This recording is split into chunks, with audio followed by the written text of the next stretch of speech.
We had so much fun last week talking about the best RV advice you've ever received. We thought this week it might be good to talk about the worst RV advice you've ever received. Plus, we're going to talk about the percentage of people that don't use all of their reservations. You're not going to believe how high it is.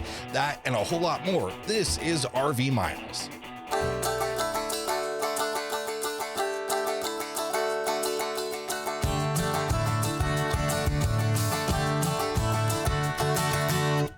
Welcome to episode number 318 of RV Miles. I'm Jason. And I'm Abby. And we are two RVers who, along with our three boys, Jack, Ethan, and Henry, have been crisscrossing North America on one epic road trip since 2016. Here at RV Miles, we talk all things RV and outdoors, from industry news to travel destinations, Costco, and a whole lot more. We had a fun time making a video about Costco. We're going to talk about it a little bit later. But we wanted to kick off this show this week with a stat from our friends over at The Dirt. Earlier this year, I did a news episode, and we talked a little bit on the podcast too about their annual camping report that gives you some sort of look inside the habits that campers have, right? And they've been slowly sending out press releases over the course of the last several months about some of the little stats in there that people haven't really pulled out. And this is a really big one to me. I was really shocked to see this number. 42.7% of campers used all of their reservations. Out of 100? Is that our... That's how percentages work, yes. So in other words, well over half of RVers and campers don't use all of their reservations. Now, that said, that doesn't mean that everyone in that chunk of people is not canceling their reservations in advance. So you've got the article in front of you. What's the split on how many people cancel them like 48 hours in advance? So what it's saying is of the campers who canceled a reservation in 2023, 87.3 canceled with more than 48 hours notice, and 32.2% pulled the plug with less than 48 hours notice. Yeah, and those numbers don't match up because people had multiple vacations that they might have done different things with. But 87% of the time, people are canceling these reservations with 48 hours notice. But that still leaves a good number of people that aren't canceling their reservations with notice or at all. You know, some people just leave them sitting there. I appreciate the 48 hours, but if we're being realistic here, 48 hours isn't a lot of time for someone to jump on that reservation, especially at some of these hot spots, jump on that reservation and go to that campground. I would say what I would love to know inside that 87% is how many of you knew a week, 2 weeks. I mean, we've been there. We've done it on accident a few times. We try to cancel with plenty of notice if we have to cancel. Right. There have been a few times where we're like, oh shoot, we never canceled that reservation. It's coming up. Yeah, it happens. I'm not trying to throw shade at these people. I appreciate that you did the 48 hours notice, but I do believe that is because you realized, oh, if I don't cancel this, I'm going to lose money. I just would really like to know inside of that how many people knew they weren't going to keep that and had just forgotten. And I think right now, that's human. I mean, that's just human nature. It happens. We are all juggling 50 million things all at once. It's very hard to remember everything, but it is difficult. So now, another stat I would love to know, and I know we can't probably get this, is of all of those that were canceled within 48 hours, how many of them were actually picked up or how many of them sat empty? Yeah, there is one more stat in this release, though, that is really sort of eye-opening to the problem, I think. About 15% of campers no-showed at least once in 2023. Yeah, 14.9. So that's a lot of people that no-showed. No-showing is rarely cool unless there was an emergency, right? Although, I mean, and I think the tone of people is changing a bit, but there are people out there are lots of people out there that think it is absolutely okay. There are people out there that book additional days, and I know some of you are listening, and I really want to express to you that this makes it very difficult for folks. There are people that book additional days before or at the end of their reservation at a national or state park or whatever it might be, just for a little bit of flexibility. Mm-hmm. And then they don't don't change that at all. They're just like, well, I got an extra day. If I arrive a little bit later, that's great. Or if I want to leave a little bit later, that's great. Or, whatever it might be. And I understand it's your money, you paid for the site. And that's the argument that people often give. But government ran campsites are subsidized. We're all paying for them. You're not paying the full price of what they're worth. We're all paying for them. And for you to not use them is just a waste when everybody is trying to book these places. We talked a lot about this when we were full-time on the road. This is an interesting year for us, 2024, because we're actually doing our big trip this year over the summer. We'll be gone for about 6 weeks. If you've been listening to the show for any amount of time, even from the beginning, you would know that summer was always the time that we got off the road a lot of times and went and stayed for extended periods with family and kind of used that time to allow those who weren't full-timers like us to kind of take all those campgrounds. It gets really, really busy. And we thought, well, look, this is great. We'll get out, we normally get off this time of year anyway. Let's, we're one less person in the campground. We'll catch that campground in the off season. We're one less person in there. We'll give that opportunity to another family, perhaps, that this is the only small window they have to get on the road. And I have that kind of mentality a little bit when I book an extra day here and I kind of mess around with a campground, because I think to myself, first off, we don't do it, because what I think is I'm taking a day. If I'm not actually staying and I'm just doing this because maybe I want to stay, I'm potentially taking away a campsite from someone else who now cannot come and enjoy this park that I am also enjoying. These places are so hard to get into. And I think if we can just be a little bit more mindful of how much space we take up, then we maybe get that returned back to us. Maybe if, we want to get into that space. And so maybe someone else will think that as well. And then that allows us to come to that campground because they didn't hold an extra day or two on a whim in case they decide they want to stay. This is really controversial. And we get a lot of, either people love that we talk like this, or people really don't like that we talk like this. Yeah, and I'm but sorry it is, if you don't agree. I'm sorry, but it's one of these things where it's like we want the problem to be solved. If everybody talks about they go to parks that were booked when they reserved the site totally full, and a quarter or half of the sites are empty. I think half is usually an exaggeration, but a good amount of sites are empty, and we all want the problem to be solved, but we don't want it to be solved on the backs of our own freedom to do whatever the heck we want. So it is contingent upon all of us to be participants in this. Camping at campgrounds that are publicly owned is being a part of society. It is not a commercial endeavor. If you want to book a day at a commercial campground and not use it, by all means, I think they probably don't care. They welcome your $120. Yes. Yeah. But publicly it's a whole nother thing. It's like, I don't know. I don't know what to compare it to, but it's not cool. I just think treat other RVers the way you would like to be treated. And if we all kind of stick to that, how much easier will our lives be at the campground? There's one other little blurb here in this that kind of bums me out a bit. And I don't know, I would really love to know more about this. Yeah. It says in regards to the no-shows, as for who exactly is no-showing their reservations, the report found that millennial and Gen Z campers are 52.6% more likely to no-show than Gen Xers and baby boomers. And also campers earning more than $250,000 a year were more than twice as likely to no-show as those earning less than 50,000. I am never a fan of pitting generations against each other. I'm so over it. I'm so tired of it. Like this millennial baby boomer war with us Gen Xers just hanging out in the middle of it. Like, hey guys, we're here. We're here, guys. I know oftentimes y'all just went to work. Hey guys, we're not here. Ignore us, please. Stay away. Pay no attention to the what are you like a?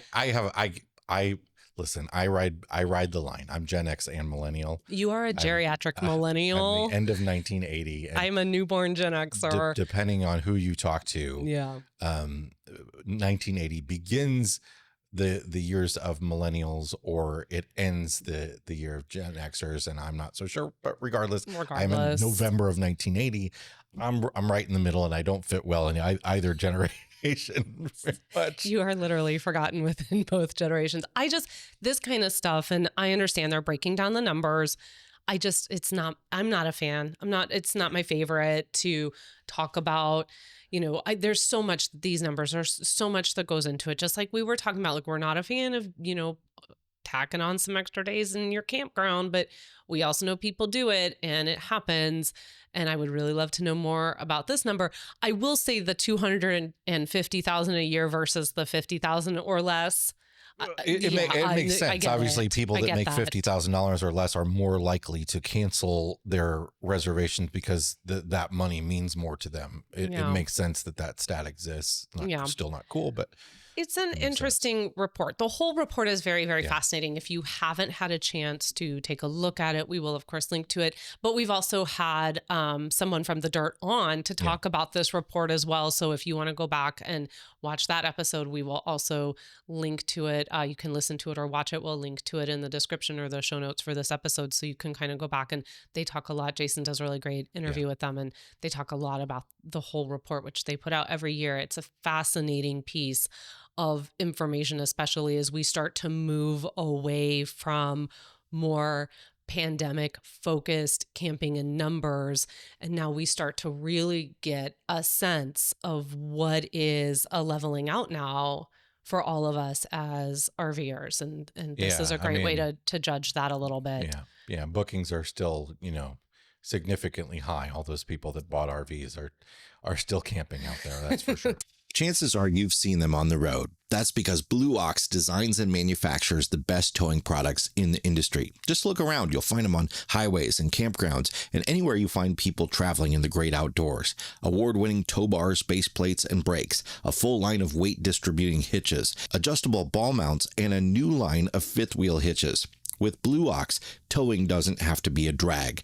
To learn more about how Blue Ox can make your travel adventures even more stress-free, visit blueox.com. RV Miles is sponsored by Harvest Hosts. Harvest Hosts is a membership that allows RVers to take a rest from the road and enjoy unlimited overnight stays at over 5,100 unique locations in North America. Breweries, farms, attractions, wineries, and more. Easily plan and book your next RV trip and enjoy over $1,500 in exclusive member benefits by joining Harvest Host. Get 15% off your first year of membership with the code MILES. That's MILES. Go to harvesthost.com to become a Harvest Host member today. We've got a lot of really fun comments to talk about today. As I mentioned in the opening, so last week we did, if you haven't listened to it, go back and listen to it. You don't have to do it before this one, but last week we talked about the best RV advice you've ever received. And I thought it was great. There were some really good answers in there, but we thought it would be good then to go back and ask the community, what's the worst RV advice you've ever received? Because we all know we've received some bad advice. Right. If we've got that fresh tank, we got to balance it with the black tank, right? So this was a lot of fun. What we did was we went out and we polled Facebook, Instagram, and YouTube. And this week, some people were really upset that only Instagram was represented last week, but I don't know what to tell you. They left their comments on YouTube and you didn't use them. I didn't because there just weren't enough. So if y'all over there on YouTube, you want in on this, I need more comments from you. This one only got 6. So I don't know. I know. I'm sorry. I don't know what to do. I can't please everyone. And so this week I'm also not going to be pleasing everyone because I only pulled from Facebook and Instagram. So sorry. So that you didn't pull from YouTube. I didn't. I pulled, but only 6 of you responded, and I don't. Were any of them good responses? They all fall into a overall arching theme of responses that we're about to talk about. Get in the comments. Let her know how you feel. How dare you? You are throwing me under the RV with these people. You are throwing me under the RV. I don't appreciate it. You do this next time. It's too much pressure. So anyway, Facebook and Instagram is kind of where I pulled. You know what? I'm not said where they came from, and nobody would have ever known. I know. Can you just cut all of that? No, it's great. Can we just start? Welcome to RV Miles. I'm Abby. This is Jason. We're starting the whole show over. This is top-notch content. I I just don't want to give people more reasons to be mad at me. So I think I've already said a couple things this episode that are going to upset people. So we're going to start off though. Let's just move forward. We're going to start off and I'm going to ask you, what do you think of all that we had about, again, over 200 responses total? You've seen I have not looked at them at all. No, I put this in a completely separate document away from. No, I didn't look at the posts either. Yeah. So this is all me. So here are 3 comments and you have to tell me what you. Wait, so last week I did this. I got it right off the bat. Which one was the most? I want to predict before you read all 3. Okay. Okay. All right, go for it. Buy an RV. Oh, okay. So you think that's the worst advice? Listen, I don't agree with it, but I think a lot of people said that. Well, Mr. Epperson. I've seen that a lot on the internet. Mr. Epperson. Okay, so here are your 3. I'll be happy if it's at least one of these 3. Sure. I can't even speak now. Sure. That's half-ton towable. Okay. That could be it. Yeah. Get an RV. See? Yeah. Uh-huh. And it's so much cheaper than a hotel. Oh, it could be that one too. Yeah. So these were all very filtered all throughout the comments. These are pretty common, but of those 3, which one do you think was the most commented? I both agree and disagree with all 3 of those, by the way. They're different merits, I think I'm going to say it's get an RV. Oh, what did he not win? Well, he didn't win this one. Sorry, buddy. It was really a variation on a theme of, sure, that's half-ton towable. Yeah, okay. Sure, you can tow that with your truck. Fair enough. That was... It has an HT in its name for half-ton, that RV. That's got to be fine. It's definitely half-ton towable. In fact, here's just a sampling of... So the poor towing advice was the clear winner, and some of the variations included, don't worry, your truck can pull it. Your truck is more than capable of towing this. Sure, that F-150 can tow 13,000 pounds. No worries. That minivan can pull that 30-foot trailer.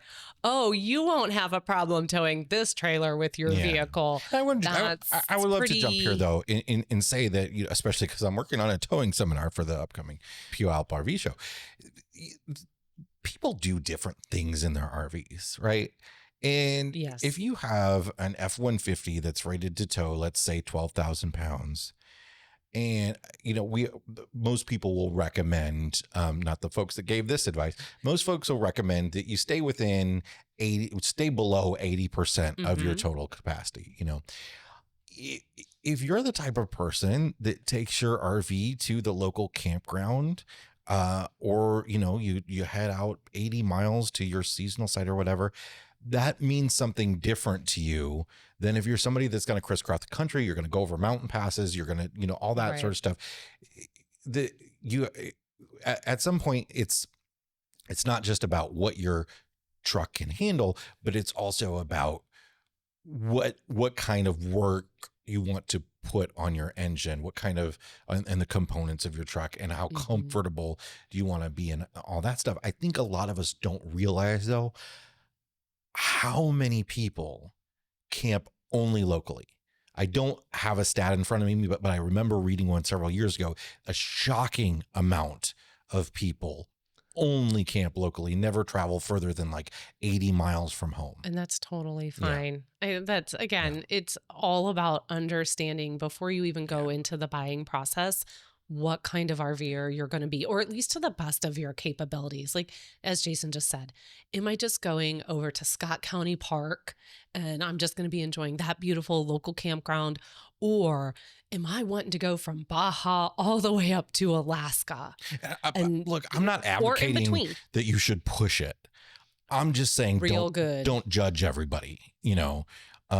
But the fact of the matter here is that this is bad advice that these folks were given by a dealer or somebody else is like, oh yeah, you'll be fine with that. And, you know, if you don't know, don't give towing advice. I mean, the minivan one is just so classic. Like, yeah, your minivan's got that. No big deal.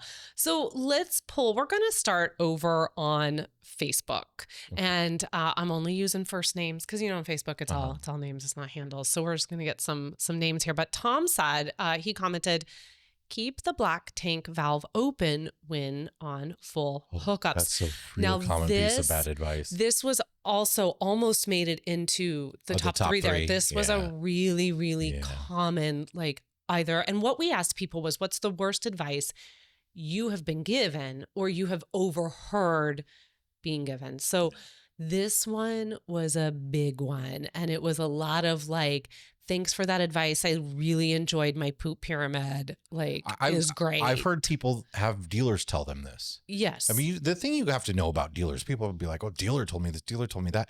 That person could have been working at that dealership for 2 weeks. You know, it's not like it's not like there's a training program for being a dealer. There are some great dealers out there. There's some experts out there. And, you know, the dealer who sold you it is different than like the person usually that did your walkthrough, the technician that really, you know, it's great when you go buy an RV and there's like some like old crusty guy that's been there for a century. Like the guy who did our walkthrough. That did ours. Yeah, and he's like, he knows everything. The thing is, I don't want to, I also, when we go through these, I don't want to assume that, like, you know, some people listening might not know this sort of stuff, but of course, like when you leave your black tank open, when you're at a campsite, the liquids just flow out. And when the solids drop into that tank, they just pile up instead of floating in a soup. I mean, oh, please don't do that to soup. Don't do that. Don't do that to soup. In fact, we had started this, I started it off in these posts by saying, like, look, we'll go ahead and share one. Yeah. And I very much remember one of the, you know, earlier days of when we had Trailer, our first, because, you know, we had the bus before we had the travel trailer. And I remember someone saying to us, like, oh yeah, just open up your gray tank when you head out down on the highway and it's fine. Just let it drain while you're driving. It's no big deal. And I remember thinking, oh, that don't sound like a good idea. No. And there were a couple people, and some variations again on that theme that you're going to see throughout here, but there were a couple people who were very honest and were like, I'm genuinely asking, I don't understand where the problem is there. For those of you, it's just gray water, folks. Oh, we're going to get a couple of those. If you're willing to bathe in it, I will allow for the fact that you want to drain it wherever you want to drain it. Yeah. I find that it often smells worse than the black tank. It's rank. So I want to add here though, this is here, just throwing a different one in here, but just it related to what you said there though. Don't assume though that somebody that's been RVing forever knows everything either. Right. And they might use different types of RVs or whatever. For instance, I very recently, I don't want to call anybody out here. How do we do this? I very recently heard a well-respected, prominent content creator, a member of the RVing community that has been motorhoming forever and hasn't been using towables for that long, isn't used to slides very much, right? And gave the advice that you should use those slide out supports that they sell. So it's like a device that you put on the ground between the ground and your slide that holds your slide up to keep it from sagging. Every manufacturer of slides, of RVs, they all say, do not use these. They will cause damage to your slides. The only reason to use them is if your slide is already damaged. If there's damage to your slide. Or if you have a very old RV, I'm talking early 90s. There might be some reason to do so because the slide technology was different than but you shouldn't use those. And this is somebody that a lot of folks listen to that was suggesting that. And again, RV dealers sell these in their stores, and some of those dealers will try to pile on as much gear as you want to buy. And they will say, yeah, you should buy these. The good ones will say, don't buy these unless there's a problem. But there are ones out there that will do it. We don't know everything here, and we have certainly been wrong. I'm sure we've said. We've certainly been wrong. Yeah, we have certainly been wrong. Like, make it very clear that we are not above anybody else. But there are things that if we don't know them to be fact, we have not used them ourselves, or we have not researched it, where we're going to suggest to someone that level of advice. We have a very hard rule here. We do not engage in that. Like, we just don't engage. And I want to make it clear, like, I think a lot of these comments they're not coming, like, no one specifically said a dealer said this to me. I know that it's very natural for us to be like, well, the dealer told me. Well, no clue there. The half-ton towable one, we know a lot of dealers for sure will really fudge what they think you can actually tow with. Some will not. Some are really great about, like, I remember when we bought our first travel trailer, our dealer was like, don't show up here with a half-ton truck. Don't you come here with a half-ton truck, because we will not give you this trailer. Technically, it was within the it was within the tow rating of a lot of half-ton trucks, but it was it was a beast. Yeah. So we were very thankful for that. Not that we were going to anyway, but it made us feel a little bit better to hear that. Next comment, the Pewter Palace, which is a travel, they have an Airstream. They wrote, nice. Yeah, that's a good name. Yeah. They wrote, it's okay to pour the bacon grease down the kitchen sink. You are going to dump the holding tank anyway. That's not okay anywhere. It's not okay at home. It's not okay anywhere. But I've talked about this before in the past. If you do have to put grease down your drain, so for instance, if like, just don't ever do it. But if accidentally if some gets down or whatever, a lot of people will think, oh, I've got to use the hottest water possible, and that will help it go down. And actually what that ends up doing is coating your lines with grease or the pipes at the campground or whatever it might be. Instead, what you should do is actually run cold water so it solidifies and it goes down in chunks. Yeah. So if a kid wants to wash dishes and they think they're being really helpful after they just made themselves some bacon in a toaster oven, just run some hot water. No, I mean cold water. Oh, this is what happens when we record. When we record in the evening, I start to fall apart. All right. So Sean wrote, sure, leaving your awning open while you run into town. Great idea. I think we all know that the awnings, it happens so fast. And I know, again, a lot of you listening use those tie downs and you ratchet them down to the ground and you're like, I've never had a problem before. Not even an E4's taking this baby down. RV dealers will tell you that is one of their biggest repairs, even when they're tied down or whatever. And our good friend Tony over at Stressless Camping shared this from when he used to work at a dealership.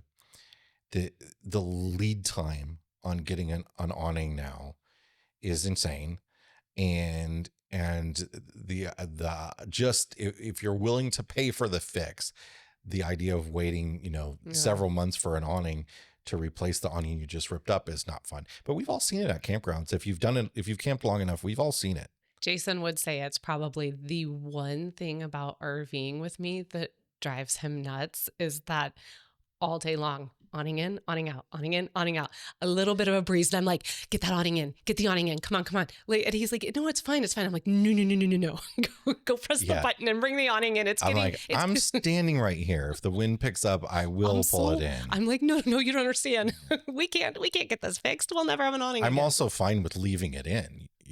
You want it out, but you want it out. I want it out because, especially if you're under trees or something, I don't want all that falling on me. So but I would say that's probably the one thing that I am just super hyper aware of, that I'm always like, oh, is it getting breezy? Bring that awning in. Next one here, our friend, another Tom, not the same Tom, a different Tom wrote, this one, join us for potluck dinner, said the person at the dump station without gloves. Hey, okay, this is something that, listen, I I fight back on this one. I know you do, and you and I fight with one another about this. We agree to disagree, and I don't like it. I don't like it. First of all, I have nothing against anybody using gloves. I don't like the waste of them, but for me, it's a false sense of security. I don't think you're actually as clean with gloves on. I think you then have to take them off. And I know there's a process that you can do to take them off to spread the least germs as possible. But for me, it's no different than going to the bathroom and wiping your butt. You wash your hands afterwards. That's what you do. I mean, and I actually feel for me personally that it is cleaner to wash my hands afterwards than it is to just rely on gloves. Of course, you can do both. But then, I mean, the gloves are just, to me, the gloves are gross and again, wasteful. Listen, you and I have had lots of conversations about this, and I take the position that it is not the thing that I do in our family, RVing. And as long as I see you sanitize the ever-loving life out of your hands when you're done, I can go to sleep at night, but it is, I'm with my friend Tom here. It's not my preferred, but it's not my job. So, I have to respect that and respect your decision as the dumper of the tanks. All right. Doug says, don't bother making reservations. They have lots of open sites all the time. Yeah, that advice used to be like that, didn't it, Doug? Used to be like that. Really hard now. It's not, I mean, considering what we just talked about, I mean, maybe if, 48 hours beforehand it might be, but it's not so much anymore. Andrew said, unwanted advice while backing up. Let's not talk to people while they're backing up. Just don't stand out and watch. Don't come over and try to help. Like, just even if they're struggling, unless they ask, don't help. Don't help. Don't film them. If they're going to hit something, yell out, yell, look out really loud, but otherwise stay in your sight. Let them learn, let them go through their process. If they're making if it's clear, if they're just having a problem, let them figure it out. If it's clear they've never done this before, maybe you could offer some advice or just say, hey, I've done this a lot. You looks like you might be new. Want me to do it for you? Happy to help if you want. If not, I'll get out of your hair. But back away. Go away.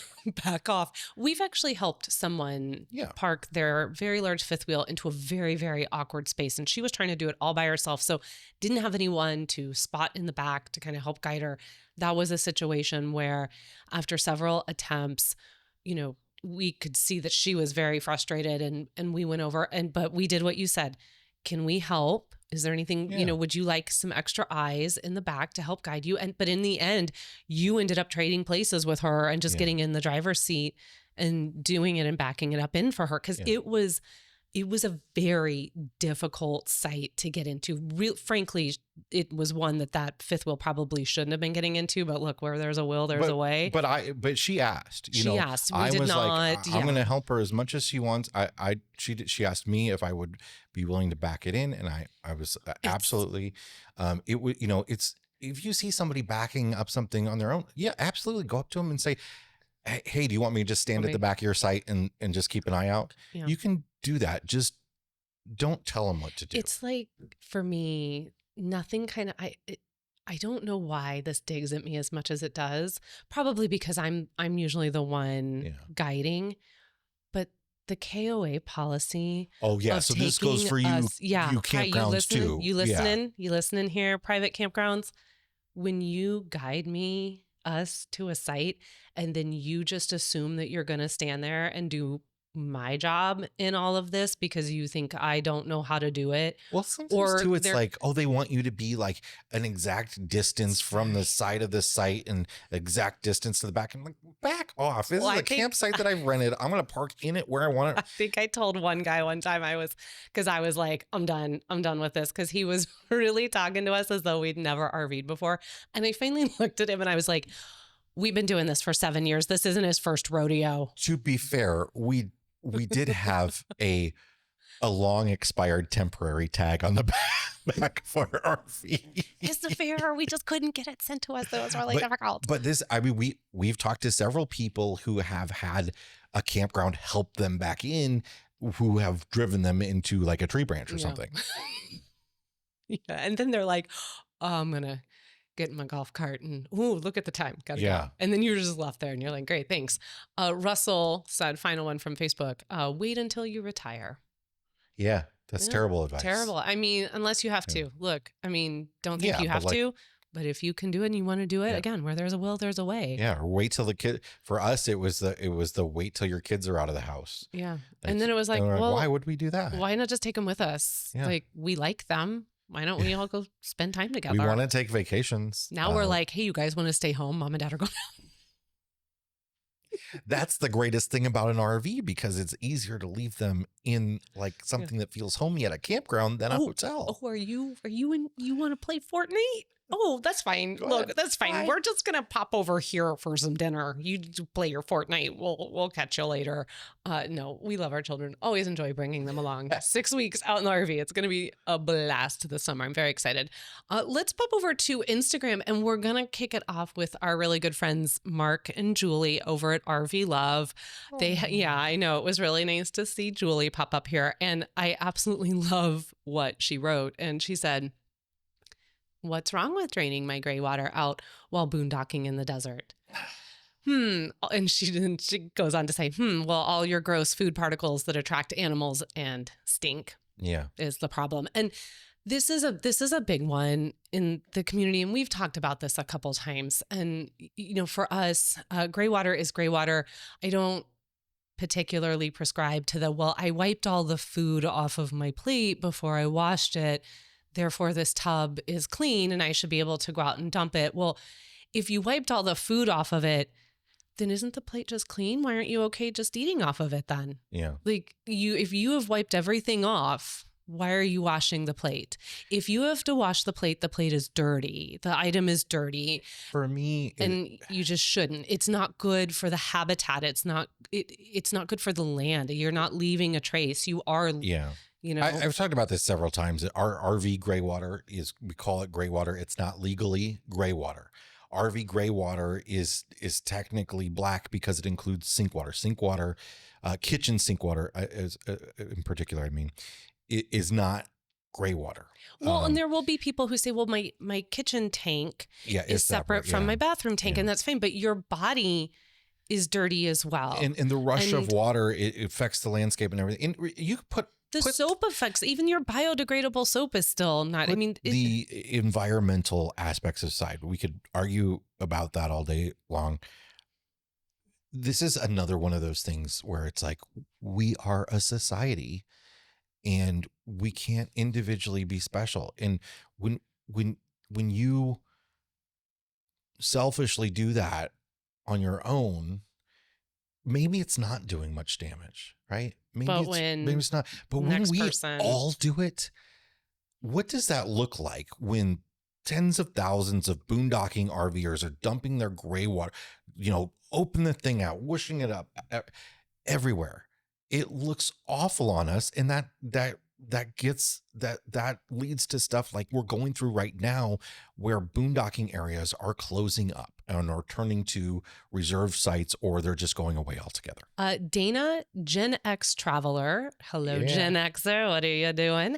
She wrote, we listened to a sweet but very green campground employee that told us our diesel pusher and tow vehicle would fit easily in a spot. Instead of scouting the spot, we believed her.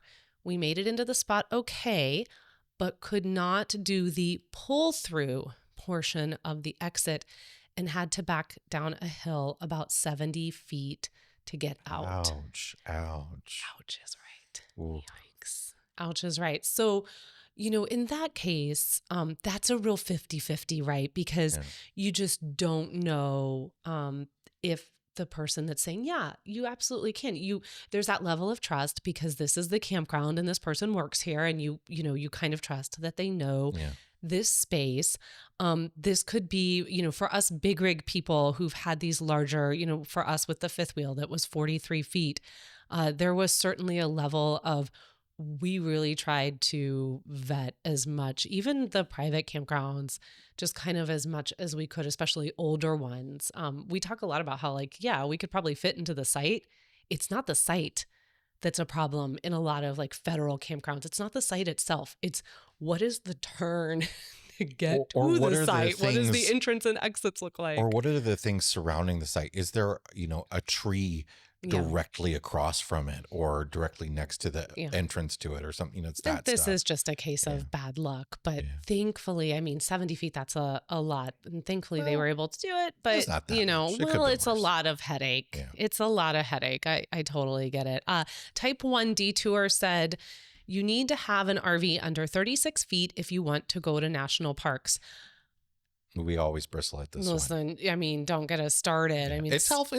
It's helpful. It's helpful to be shorter. It's helpful. But it's not required. It's not a hard and fast rule. There's no one number. It's a range. The shorter you are, the more sites are going to be available. And we will not go into it, but we just put out a whole video on planning an RV trip to national park campgrounds over on the RV Miles. Yeah, I go deep channel. into this on that. Yeah, and this is that whole video is actually the seminar that we've been giving this year at RV shows. It is hands down our most popular seminar of all the different topics that we do. So we decided to go ahead and take that seminar and turn it into a video. So we talk a lot about this and how we, as a 40-foot bus, as a 38-foot travel trailer, as a 43-foot fifth wheel, and as a 25-foot travel trailer, have enjoyed national parks all across the country, except for the Northeast, because we apparently can't ever get up to the Northeast.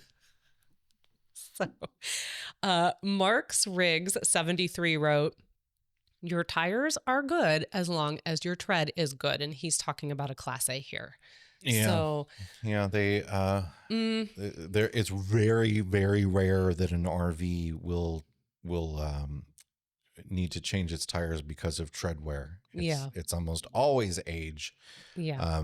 Tires invisibly can be in degraded shape. It's rubber. It degrades over time. You need to change them every few years. We always recommend 5 years for trailers at the max. Motorhomes, depending on the motorhome, depending on the tire, you can sometimes go a little bit longer.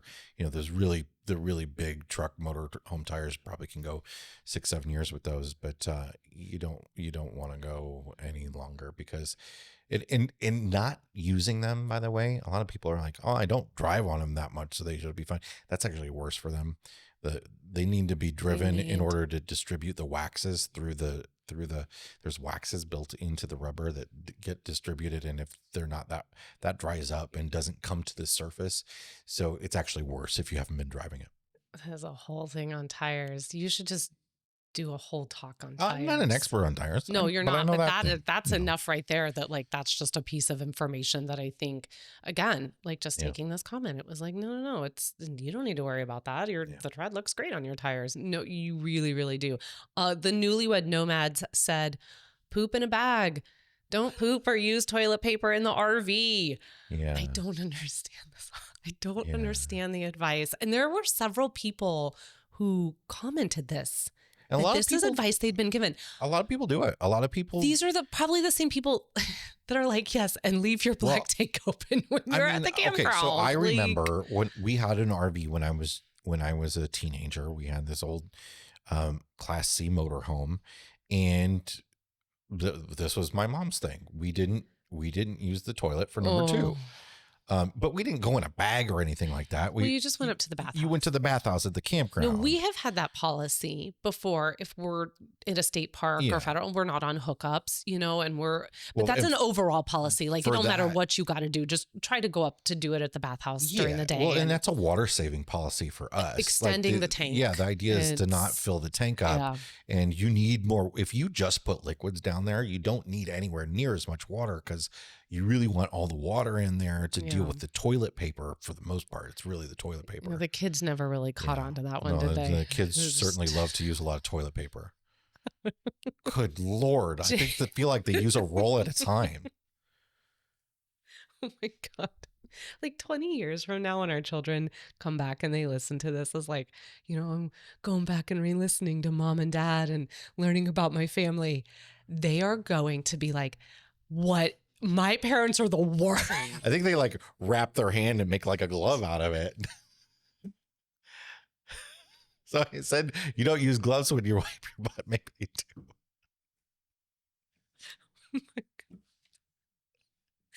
We do. Is it, you know everything that your kids do, but you don't know what they're doing in the bathroom. I don't know where to go after that. The visual, like little mummies. Okay. So Jake McCannon 24 wrote, bleach your hot water tank. Oh yeah, no. What is that was a newbie one for me. I have never heard the advice to bleach your hot water tank. No, so you should sanitize your water system, your tank and the lines, really. Yeah. You should sanitize your water system regularly. You should anytime you don't use your RV for like a month or more, you should probably sanitize those. And that involves using they always recommend like a quarter cup of bleach per 15 gallons of water capacity that you have. So a cup of bleach in your tank, you pump it in you fill the tank of water, and then you flush all the lines out, and that sanitizes your tanks. I've never heard that there's an issue with running that through your water heater. So I put this one in here because I was like, this one is grabbing me. I don't quite understand it. And I put it in here because I wanted to read it to you and then watch what your reaction to it was. So when you say bleach, like, are you telling, like, I'm like, I need more information from my friend Jake here. Like, bleach anything on their water system. You're using bleach to sanitize it. But when you tell me to bleach something, are you just pouring... Just like standing there with your hands wrapped in toilet paper while you dump like an entire thing of bleach. And there's no reason to do that with your water tank. And I don't know, perhaps there's some reaction with the aluminum tank or something that I don't know about, but I don't know. So if anyone else has some insight into that one, I will say, I would love to know what you think that means. I will say it is very hard to get the last little bit of water out of that tank. Which is one of the reasons that you don't winterize your hot water tank. Mm-hmm.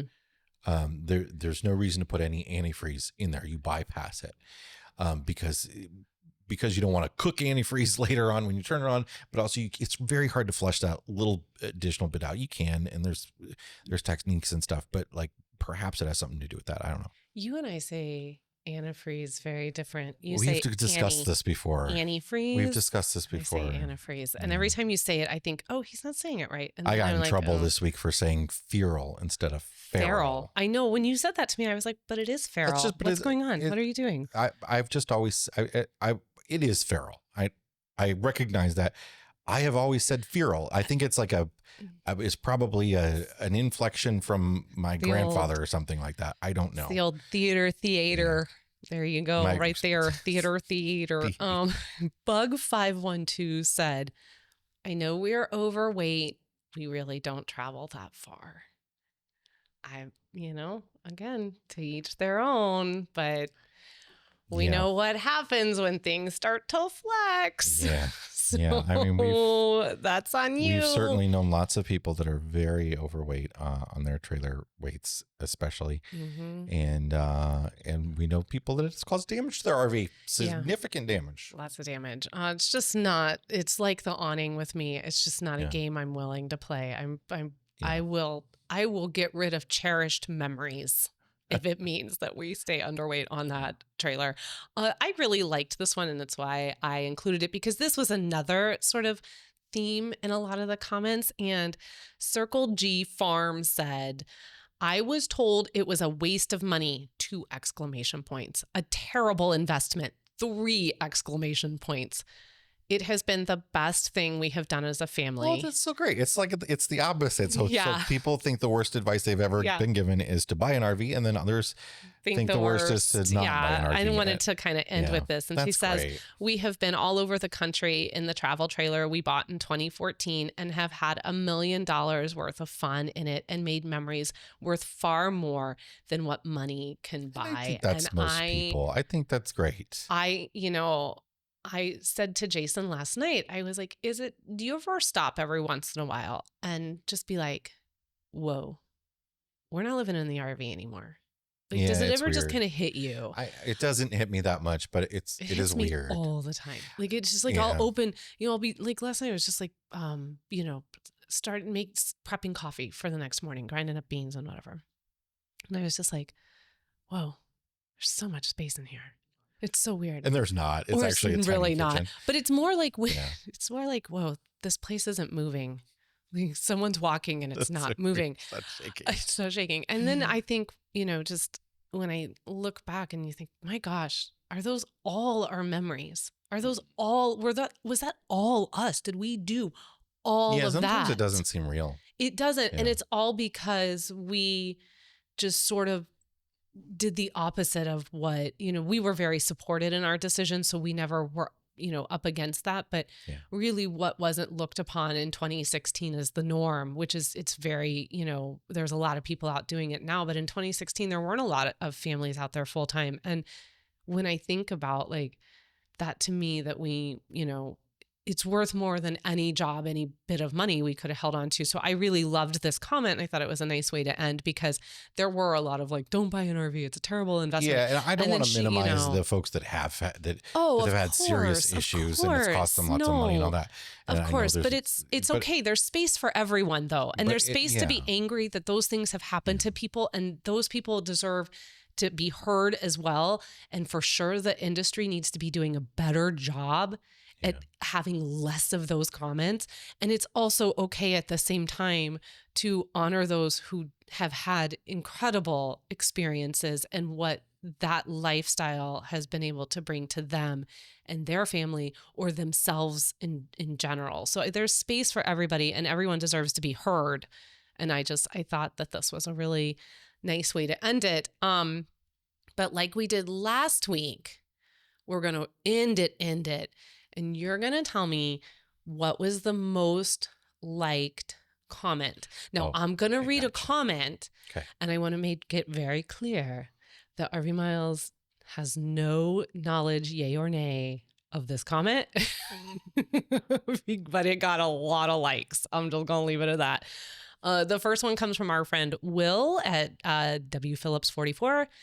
The Betty is so much easier to make up than traditional bedding. There's that. Okay. Yeah, I know nothing about bedding. Don't know anything about Betty, but that got a lot of likes. I have heard people recommend them. It got a lot of likes. Garrett McKinnon wrote, buy an RV. It's a cheap way to travel. And Randy Pierce, 2 words, Camping World. Oh, you're looking over here. I can't Stop see that. cheating. I can't see that far. I know 3 really anytime someone drops the product name or drops CW, like it's on. Yeah, but I'm going to go with the other one.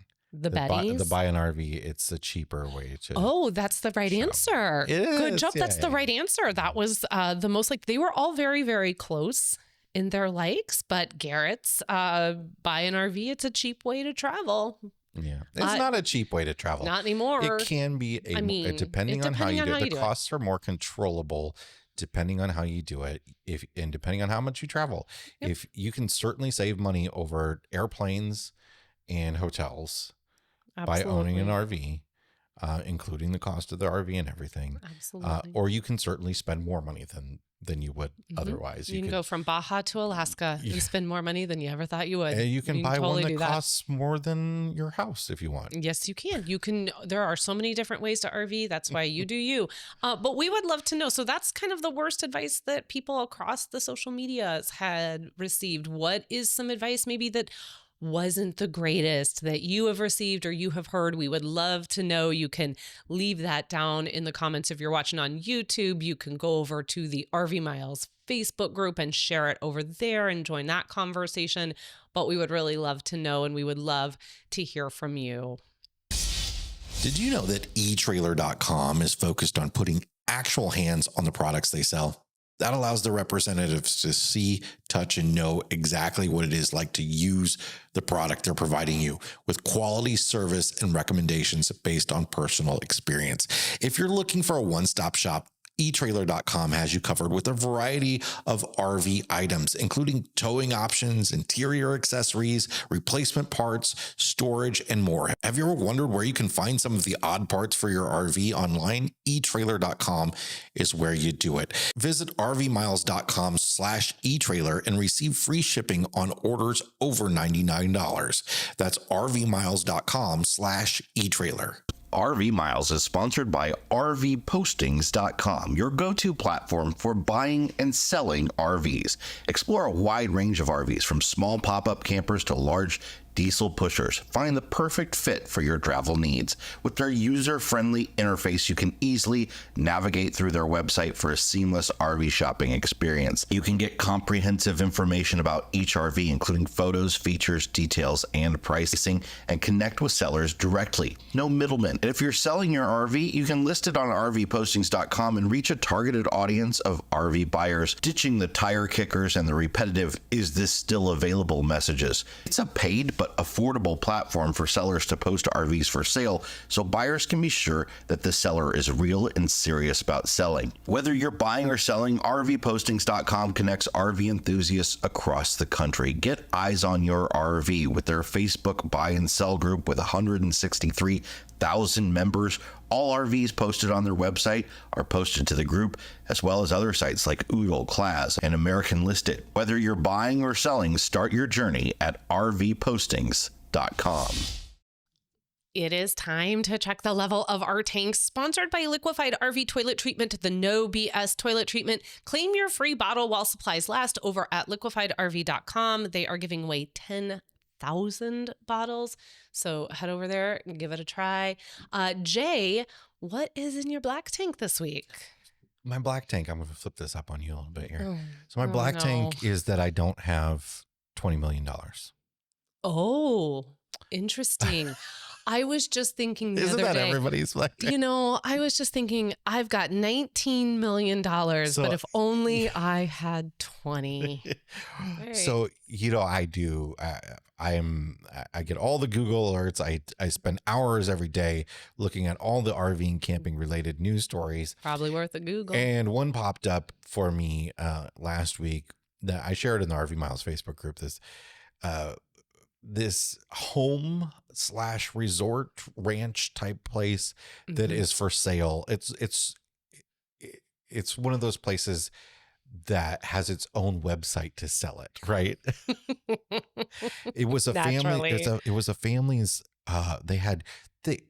Clearly a very well-to-do family was having troubles figuring out a way for everybody to get together for holidays. So they built this place. So, why not just build this McMansion? They built this ranch with a big mansion on it with a caretaker's home. And it is in one of our favorite areas of the country, just outside of Durango, Colorado.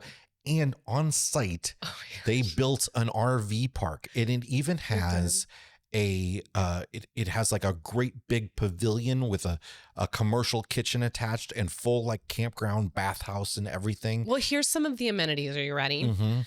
So, of course, naturally, high-end appliances, a wet bar, a fitness facility, game room, library, pantry, double-sided fridge. Thank goodness, because I'm not buying this place if it doesn't come with a double-sided fridge. Double-sided fridge. What does that even? It's so fancy. A caretaker guest home, a barn. There's 2 barns, actually. An elevator. Yes, it has an elevator. A music room. Yes, it has a music room. A theater, naturally. Only 12 seats, though. Come on. A garage, 3, and then a swimming pool, 1. Oh, solar panels with public utilities, a generator, so naturally. It has, this is cool though. It has enough solar that I looked way into this. Yeah, you did. It has enough solar that their power bill at this place is only $60 a month. Stop your face. At this big, huge place. But you said music room. So this is really part of what sold me on it. You said music room. It's actually a recording studio. Oh, so I was wow. Perfect for us. Wow.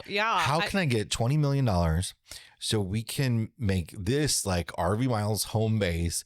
We could have it be a place for lots of RV events. We build out the campground even bigger, have really cool, big RV rallies and get-togethers for people like escapees and homecoming could literally be at our home. It would, yeah. I mean, which speaking of is happening October 9th through the 13th. And if you haven't gotten your tickets, you should come and join us. So, I mean, but imagine like homecoming at our home. My black tank is that I don't have $20 million. But you don't need $19.9 million. You don't, and I'm sure there's wiggle room there. I'm sure they'll give it to you for 19.7. I could probably get about $300,000 worth of financing. Yeah. Not even. So I'm close. I'm close. That's not even the down posit. Like, what is your favorite word? I don't understand. It's not even the down posit. What is in your fresh tank? Because this was supposed to be your fresh tank. My fresh tank is very simple. It is that it is warm enough to wear shorts again. Oh, and it's not even that I love shorts that much. I just like that it's warm. Yeah, it is kind of nice. It was nice to sit out on our porch. I don't like that I'm now an allergy person. Oh, look at you with your Allegra. You're like such. I talked about this a little bit last spring, I think, but it's been real bad this spring. Like daily allergy medicine has never been a thing for me. This spring it has. It's just something that has come on. Is set on to me in my mid-40s now. It's my knees. It's my allergies. What am I saying? I'm 43. That's still early 40s. That's not mid yet. Mid is next year. Might as well just hang it up, Jason. It's all downhill from here. Remember that one guy that thought I was like 56? That felt good. I bet there's some people are going to comment. I did too. There's some other things out there that people think you look like as well. So we'll leave it at that. All right, what's in your black tank this week? So this is really very, very super specific, and no one will care about this unless they are a Chicago Cubs fan. It is infuriating to me that I now live in the Chicago Cubs market and I cannot watch the majority of Chicago Cubs games unless I want to have a subscription to Marquee. Is that even the name? I think that's the name of it. I think this will resonate with all baseball fans. It is it's so infuriating. And college sport fans and all. These individual networks that you are supposed to pay into to watch these games. Here's my thing though. Okay. No, we had NFL Sunday Ticket. Okay. And that was Sunday Ticket to watch every single game across the NFL. And it was expensive. But I didn't have to have it if I had just wanted to follow my home team. If I want to watch the Chicago Bears, hey, Caleb Williams, if I had just wanted to watch the Bears, I would have been able to do that from the comfort of my living room because I'm in market. I can't do that as a Chicago Cubs fan. And that is what I think is super What I really don't get sucky about it. I think the Cubs and the Braves did an amazing thing that made them very, very popular teams by broadcasting these games nationwide on WGN and TBS. WGN. And that's why there's Cubs fans all across the country. Right. And I mean, that's why when we were watching, because we got to watch Sunday night baseball, when we were watching them play the Reds, there was like they were at Boston. I know. And there were tons of we only Cubs got to watch fans. because it was on ESPN. And what I don't understand is how, it was for all sports, how these teams are building the future fan base. Right. If you have to pay to watch the games, you're not discovering the games. I think our son, Ethan is a really good example of the future sports enthusiast because he's such a Bears fan, and that access to the Bears is possible because, again, I mean, especially when we lived in this area, we can watch all the games all season long. He can't develop like a relationship with the Cubs without us like shoveling out all of this money just to watch the Cubs. This isn't like a ticket for me to watch all the MLB games, which would be ridiculous. And I can't watch thousands of games anyway, but this is just to watch my hometown team. Yeah. Of course you can pay for MLB, but we're not as hardcore fans of baseball as we are of football. So and football was sort of we're traveling, we want to watch these games on the road thing, but which again, we hated paying that kind of money for it. But we did it because Ethan it is it is half his life. It's a big part of him. Don't think we weren't watching night one of the NFL draft. That was a big deal at our house. There was pizza that night. We were all like, you were rushing to get home. I did. I made it. You made it barely before they got their first pick in. All right. What is in your fresh tank? Super fast, just like you. If you go to Costco, you need to go over into the snacky snack section, and you've got to find the s'mores clusters. These things are okay. So it looks like a turtle or like a pecan cluster. You've got the milk chocolate and all the caramel and all that. But what it is, so it's a milk chocolate on the outside, and then inside is caramel, like salted caramel, toasted marshmallow, and like graham cracker, and it is phenomenal. It is so good. It's so good. We did not include it in our Costco video, and in fact, speaking of the video, we just put out today, if we're recording this podcast on a Wednesday, last night we put out our 2024 guide to RV and camping gear that you can find at Costco, which I was surprised. I've been very surprised at the way this video has been received. We didn't know how it was going to go. We didn't know how it would go. The responses have been great. So I didn't know how it would go with me reappearing over on that channel, because I have not been there in over a year. And I thought, are people going to be upset that I'm over here now? Because it's kind of hit and miss. Of course not. It's a little hit and miss sometimes whether or not people are glad to see me over there. We're all very much welcome back. So I was very nervous as to how that was going to go, how that video would be received. And then because I hadn't been over in that channel for so long, but it's been great. It was a lot of fun to shoot this and go to Costco and find these deals, because ultimately what we found were s'mores clusters. We didn't even bother to put them in the video. Yeah. They're real good. They're very good. You got to go get them. So they're on my fresh tank. When you go to Costco to get some of those great camping gear deals, make sure you go get some s'mores clusters as well.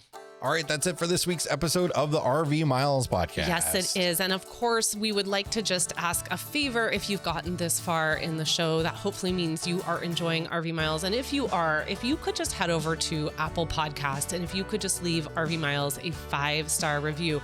It is such a simple act. And I know that we ask it a lot, but we can't stress just how much of a difference it makes for this show and for future listeners and the growth here at RV Miles. So if you could go over there and do that and join those people, we would be really, really thankful.